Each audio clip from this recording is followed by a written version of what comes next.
I want you to hit me as hard as you can. I'm Dylan Bowden for the Joe Blow Network, and this is From Page to Screen. For this installment, we'll be looking back at Marvel Studios' take on the Green Goliath, 2008's The Incredible Hulk.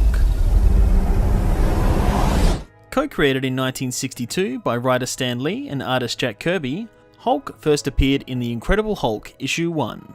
Portrayed as a meek and unassuming scientist, Dr. Bruce Banner is testing his latest invention, the Gamma Bomb, for the US military. But as the countdown begins, Banner notices a teenager driving out onto the testing range. Racing out just in time, he manages to push the teenager down safely into a bunker, but gets blasted by the impact of the explosion and bombarded with gamma rays. Taken back to a medical base, he begins feeling ill and as the sun goes down, transforms into a hulking monster with superhuman strength and invulnerability. Going on a rampage, the US government hound him, and the teenager he saved, Rick Jones, is the only one who knows his secrets. Feeling responsible, he aids Banner in eluding the army, led by General Thunderbolt Ross and his unrelenting pursuit of the Hulk. Originally, he was coloured grey, but when printing issues caused the greys to come across as green, he was altered to his traditional iconic all-green by his second appearance. Initially, Banner would only change when the sun went down, transform back when the sun came up, and could still form sentences when in his Hulk form. As early as issue 4, Banner devised a way to control his powers by using a gamma ray projector to transform when required, while still maintaining his full intellect and personality. The initial series only ran for 6 issues before it was cancelled, but the character lived on as a founding member of the Avengers in Avengers issue 1. This was short-lived however, as overuse of the projector caused him to start transforming uncontrollably when his stress levels were high, and his IQ dropped when becoming the Hulk, turning him into the uncontrollable rage monster we all know today. With no series of his own, the Hulk found an ongoing popularity in guest appearances in other comic book titles, especially in his countless battles against other popular Marvel characters, including Captain America, Daredevil, Ghost Rider, Spider-Man, and the X-Men. Hulk would finally get his own title again in 1968, when Tales to Astonish was renamed The Incredible Hulk with issue 102. Initially starting out as a proper sequel to the 2003 Universal version, the movie acted as a semi-sequel/reboot, or requel, coined by producer of both Hulk movies, Gale Ann Hurd. As the project developed though, Marvel Studios wanted to distance themselves, and by production it had become its own movie, with the only real through line between the movies being that Banner ended up in South America at the end of the previous film, and started in South America at the beginning of this film.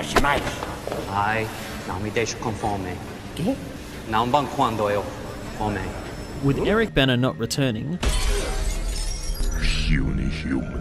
other actors considered for the role of Bruce Banner included David Duchovny, Brendan Fraser, Dominic Purcell, and even future Banner Mark Ruffalo, before Edward Norton was hired for his previous praised performances of duality in Primal Fear and Fight Club. Louis Leterrier was hired to direct and wanted to make his version of the Hulk leaner than any seen before on screen, with 0% body fat and pure muscle, basing his version on the artwork of artist David Keown, in order to show that the transformation was a painful experience for Banner when his body changes size, citing the American Werewolf in London transformation as an inspiration.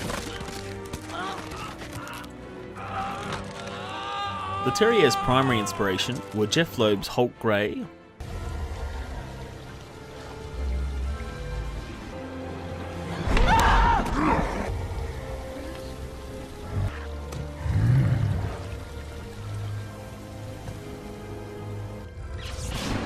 While lifting elements from the comics, the movie takes more cues from the 1978 television series, which for its time was a massive hit and still endures to this day. In the series, a renamed David Bruce Banner, guilt-ridden over the wife he couldn't save, has dedicated his life to the hidden inner strength potential of human beings. After testing gamma rays on himself, he finds that when enraged he turns into the Hulk, who was played by Mr. Universe bodybuilder Lou Ferrigno. When the lab explodes, he is presumed dead and roams the country searching for a cure while taking jobs where he can, and is constantly being pursued by newspaper reporter Jack McGee.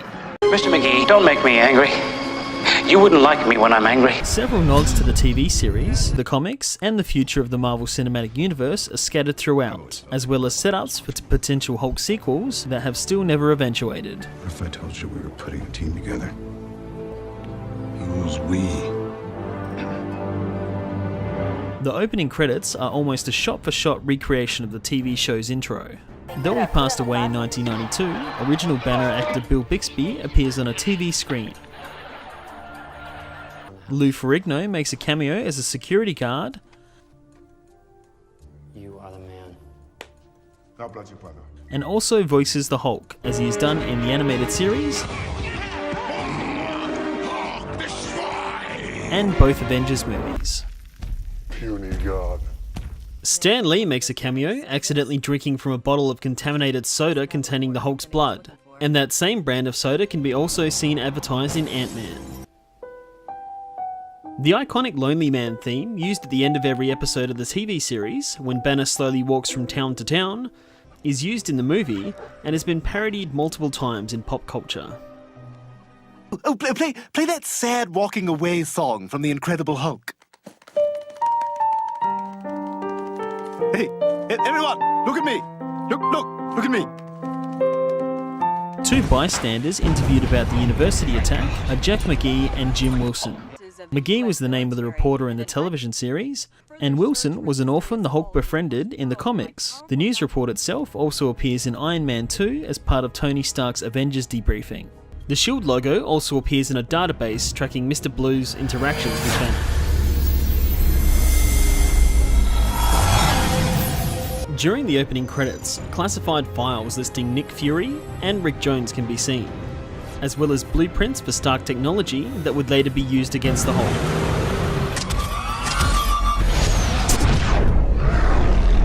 Tim Blake Nelson appears as Samuel Stearns, liaising as the mysterious Mr. Blue to help Banner find a cure. In the comics, Stearns was an average labourer disposing of nuclear waste at a chemical plant when an explosion doused him with gamma rays. At first appearing unaffected, he develops an insatiable hunger for knowledge. Reading as much as he can, his brain begins to expand, and as the gamma radiation takes effect, his skin turns green and his cranium grows larger to accommodate his oversized superior brain. With newfound superhuman intelligence, he renames himself the Leader and develops a spy network to rule the world and becomes one of the Hulk's greatest supervillains. After being knocked down by the Abomination, a sample of the Hulk's blood drips into an open wound on his head, and the last time he is seen, his cranium is bubbling and growing in size, setting him up for a potential future appearance in his Leader form. Ty Burrell appears as Dr. Leonard Sampson, a psychiatrist working at the Culver University and a love interest for Betty Ross. In the comics, Sampson was a scientist and a psychiatrist that had an interest in the Hulk. Offering his services to cure Betty from being frozen in ice, and Banner from his transformations, he ciphered gamma energy from the Hulk. With residual gamma energy left, he used it on himself, giving him a muscular physique, super strength, and long green hair. Grateful for saving her life, she fell in love with him, and the jealousy caused Banner to reverse the effects and turn him into the Hulk once again. Feeling responsible, Sampson would go on to become a therapist for Banner, and would even become a superhero in his own right, under the name Doc Samson. Tim Roth appears as Emil Blonsky, an aging Russian-born English SAS mercenary hired to take down Banner.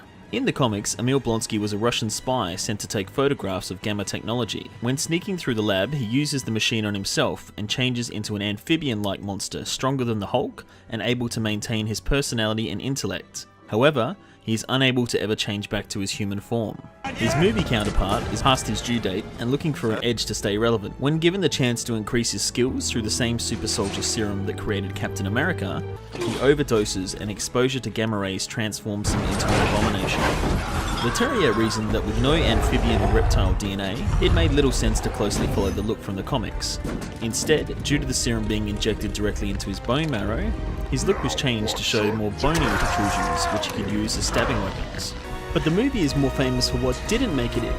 Over an hour and a half of footage was cut from the movie as Banner tries to attempt suicide to make it faster paced, which caused a rift between Marvel and star Edward Norton, who rewrote a lot of the script uncredited and acted as producer, though the moment was alluded to in The Avengers. I got low. I didn't see an end, so I put a bullet in my mouth and the other guy spit it out. And most famously, including the first Marvel Cinematic Universe appearance of Captain America frozen in ice.